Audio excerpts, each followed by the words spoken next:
If you're Salvadoran, or you have Salvadoran heritage, you probably want to hear about this. I landed upon this amazing piece of research from Ashley A. Escobar, and it says the resilience of indigenous culture in El Salvador. And I'm trying to speak fast because I want to give you all this info.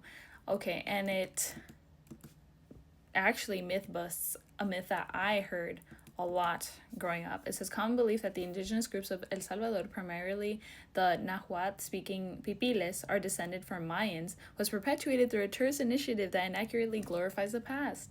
The Mundo Maya campaign, funded by UNESCO, deliberately Mayanized El Salvador's indigenous peoples in an effort to attract international tourism to the country. By doing this, the campaign ignores a history of indigenous groups that were not distinctly Mayan, with the Pipiles, for example, having historic ties to the Aztecs and Toltecs of Mexico. This belief in Ruta Maya through pre-Columbian archaeological sites led to a false and tokenistic narrative that indigenous Salvadorans were Mayans at all. Now, brace yourself. According to Salvadoran anthropologist and expert on the philosophies of the Nahua Pipil, Rafael Lara Martinez contends that this tribe specifically belongs to the Uto Nahua family, which extends as far north as Utah and California, with histories being traced through Mexico and Guatemala that lead to El Salvador.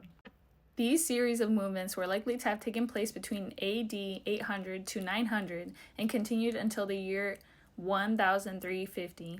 That was weird. 1350, migrating down to the Pacific coast of Central America with some pockets seen as far as Panama.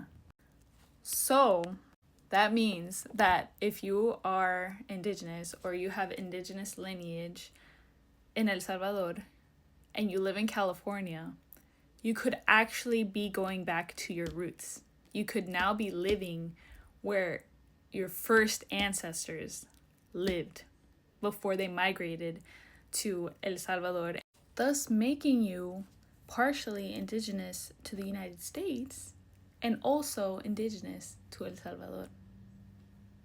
My mind is exploding. Talk about going back to your roots. Imagine if there was a way for us to know where all of our ancestors migrated over time. A lot of us would be surprised to see where we actually started from. And we'd be able to better appreciate all of the movement that our ancestors went through, all of the miles trekked, all of the life changes that they had to go through to result in us, where we are today. History is wonderful.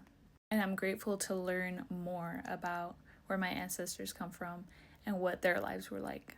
Thank you to Ashley for making this text that I randomly stumbled upon online and made me all the more knowledgeable now.